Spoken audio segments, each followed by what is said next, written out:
అందరికీ నమస్తే. మొత్తానికి ఈరోజు ప్రజాపాలన అంటూ అధికారంలోకి వచ్చినటువంటి కాంగ్రెస్ పార్టీ ఈరోజు బీసీలను అవమానించడమే ఒక పరమావధిగా ఈరోజు పరిపాలన చేస్తూ ఉంది. దీనికి సాక్ష్యం గతంలో జరుగుతున్నటువంటి వ్యవహారాలు కొన్ని, ఇటు గురుకులాలకు సంబంధించి లేకపోతే నిన్న సర్దార్ సర్వాయి పాపన్న జయంతి వేడుకలకు సంబంధించి కూడా చూసినప్పుడైతే ఇప్పుడున్నటువంటి ముఖ్యమంత్రి పక్కా బీసీ వ్యతిరేకి అనేది మాత్రం స్పష్టంగా అర్థమవుతుంది. ఎంతో మనతో మాట్లాడేందుకు ఆలేరు మాజీ ఎమ్మెల్యే, ప్రస్తుతం బీఆర్ఎస్ పార్టీ సీనియర్ నాయకులు బుడిద విక్షేమ గారు ఉన్నారు. ఆయన అడిగి మరిన్ని విషయాలు తెలుసుకుందాం. అలా చూస్తూ ఉన్నారు, మొత్తానికి అదే పార్టీ కొన్ని రోజులు పని కూడా చేసిర్రు.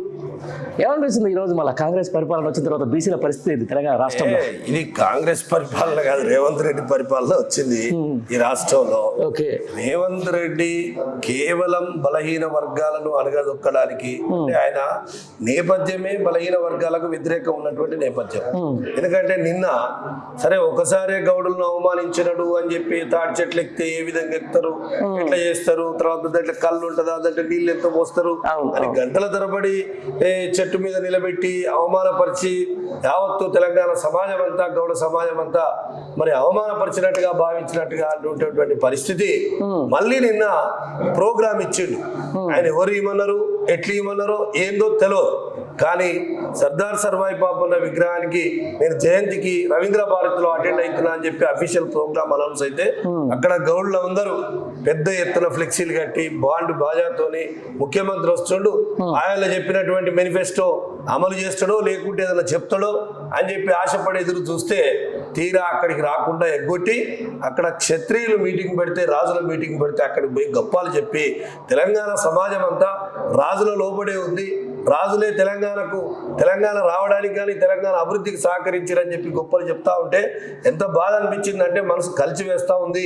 ఎందుకంటే మరి తెలంగాణ కోసం కొట్లాడింది బడుగు బలహీన వర్గాలు అనేక మంది కొట్లాడి, మరి ఇక్కడ ఉన్నటువంటి గౌడ్ల జాతిలో కూడా ఉన్నటువంటి ఓ శ్రీనివాస్ గౌడ్ కావచ్చు, అదేవిధంగా స్వామి గౌడ్ కావచ్చు, అనేక మంది అంటే వీరోచితంగా పోరాటం చేసినవి గుర్తులాలేదు.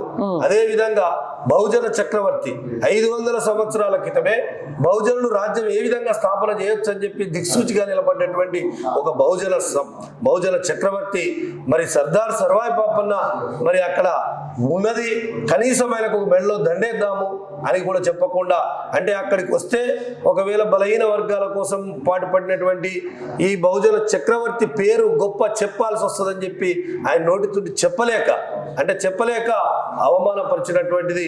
నిజంగా మేము రేవంత్ రెడ్డికి ఒక్కటే చెప్తా ఉన్నాం, బహుజనులను అవమానపరిచినటువంటి రేవంత్ రెడ్డి మొన్న ప్రోగ్రాం ఇచ్చి ఎందుకు రాలేదో తక్షణమే క్షమాపణ చెప్పాలి గౌడ జాతికి అని చెప్పి నేను హెచ్చరిస్తా ఉన్నా, డిమాండ్ కూడా చేస్తా ఉన్నాం.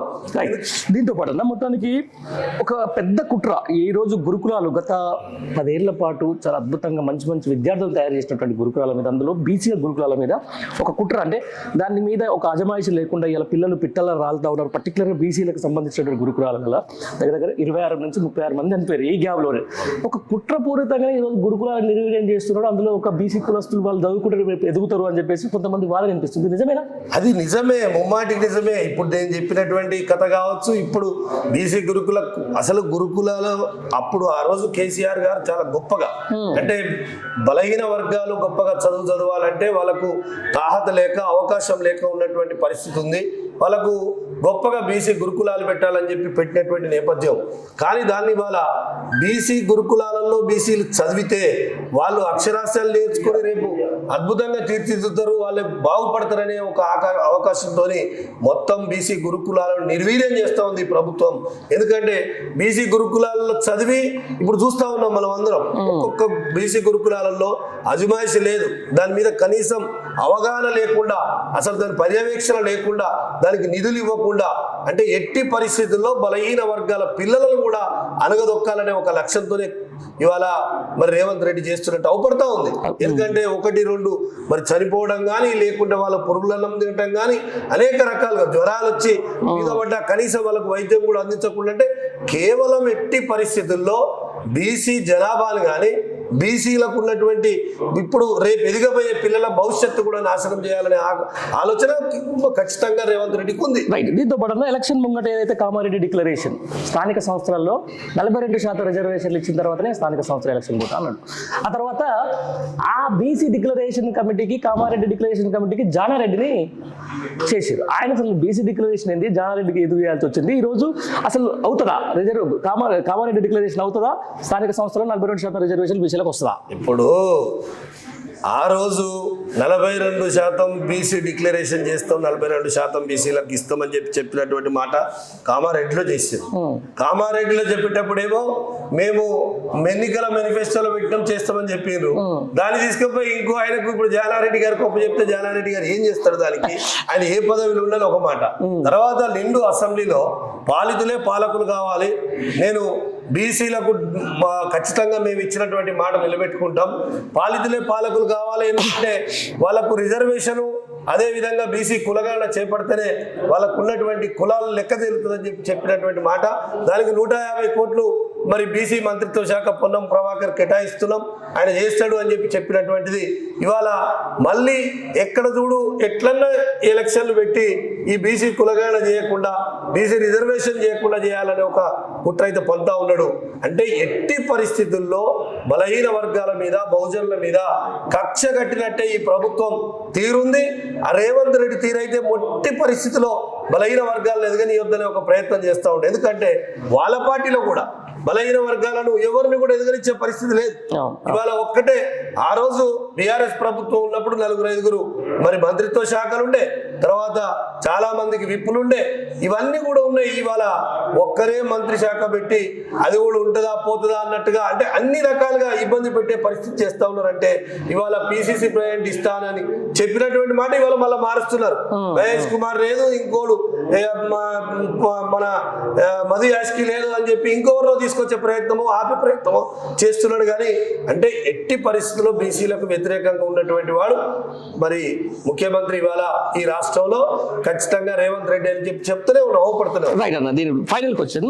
ఈరోజు ఉమ్మడి నల్గొండ జిల్లాకు సంబంధించి గత 10 ఏళ్ల పాటుగా కొంతమంది బీసీ ఎమ్మెల్యేలు కనపడుతున్నారు. మీరు, ఆ తర్వాత బొల్లమల్ల యాదవ్ ఉండే, ఆ తర్వాత కొంతమంది. ఈరోజు మొత్తం జిల్లా వ్యాప్తంగా చూసుకుంటే మాత్రం మొత్తం పటేళ్ల పాలన, మొత్తం రెడ్లే, టోటల్ రెడ్కి సంబంధించి. సరే, రిజర్వ్ స్థానాలు మనం వదిలేద్దాం. ఈ రోజు ఏమైందంటే అక్కడ స్థానిక ప్రజలు ఎవరైనా బీసీలు ఎట్లా పోతున్నారు, అక్కడ ఉన్నటువంటి మంత్రులు కోమటిరెడ్డి బ్రదర్స్ అయితే అసలు పూజకు పూలు తీసేసినట్టుగా మాట్లాడుతున్నారు. చాలా మంది మనకు చెప్తా ఉన్నారు సోషల్ మీడియాలో. అసలు ఏం జరుగుతుంది నల్గొండ జిల్లా? అంటే నల్లగొండ జిల్లాలో ఒకే సామాజిక వర్గానికి చెందినటువంటి వాళ్ళు అనాదిగా పరిపాలన చేస్తా ఉన్నారు. ఒక బీఆర్ఎస్ ప్రభుత్వంలో కొంత వచ్చింది, దాని తర్వాత మళ్ళీ యథాస్థానంలో ఏదైతే ఒక్క స్థానంకి ఇస్తే గొప్ప, అదే స్థానానికి ఇస్తే గొప్ప అనే దాని మీద నడుస్తూ ఉంది. ఎందుకంటే కోమటిరెడ్డి బ్రదర్స్ ఖచ్చితంగా ఎప్పుడు కూడా బలహీన వర్గాలకు వ్యతిరేకులు. అనేక మందిని బలహీన వర్గాలను చీపురు పుల్లగా తీసేయడం, వాళ్ళను అవమానపరచడం, వాళ్ళను ఓడగొట్టడం, అంటే వాళ్ళ జీవిత లక్ష్యమే అది. అంటే బలహీన వర్గాలను ఎదగనీయకపోవడం, రాజకీయంగా సామాజికంగా ఎక్కడ కూడా ఎదగనీయకపోకుండా ఉండాలనే లక్ష్యంతోనే పనిచేస్తున్నారు. అయినా ఇప్పుడు ఖచ్చితంగా రానున్న రోజుల్లో, ఎందుకంటే బీసీలందరూ కూడా చైతన్యం అవుతా ఉన్నారు, బలహీన వర్గాలందరూ కూడా చైతన్యం అవుతా చూస్తూ ఉన్నారు. ఇవాళ రేవంత్ రెడ్డి ప్రభుత్వంలో ఒక్కటే సామాజిక వర్గం, ఒకటి అధికారులు చూడు, ఇటు ప్రభుత్వ పాలన చూస్తే ఒకటే అధికారం, అంటే ఒకే సామాజిక వర్గం వాళ్ళు చేస్తే వాళ్ళు నిజంగా కూడా ఇవాళ విప్లవం చాలా పెద్ద ఎత్తున వస్తుంది. ఎందుకంటే ఇట్లే జరుగుతూ ఉంటే శ్రీలంకలో వచ్చింది, మన బంగ్లాదేశ్ లో వచ్చింది. కాబట్టి ఇటువంటి విప్లవం వస్తే చాలా కష్టమవుతుంది. అందుకనే ఇప్పటికైనా మరి ఏదైతే బలహీన వర్గాలను మంచిగా చూడాలని చెప్పి నేను కోరుతా ఉన్నాను. రైట్. ఇది మొత్తానికైతే ప్రస్తుతం ఉన్న ప్రభుత్వం బీసీ కంటక ప్రభుత్వం అని చెప్పేసి కూడా బురద భిక్షమయ్య గారు అంటున్నటువంటి మాట. రానున్న రోజుల్లో ఇలాగే కొనసాగితే మాత్రం బీసీల నుంచి ఆగ్రహ జ్వాలలు కూడా మాత్రం ఖచ్చితంగా వ్యక్తపరిచే అవకాశం ఉందని చెప్పి అంటున్న పరిస్థితి. Thank you very much.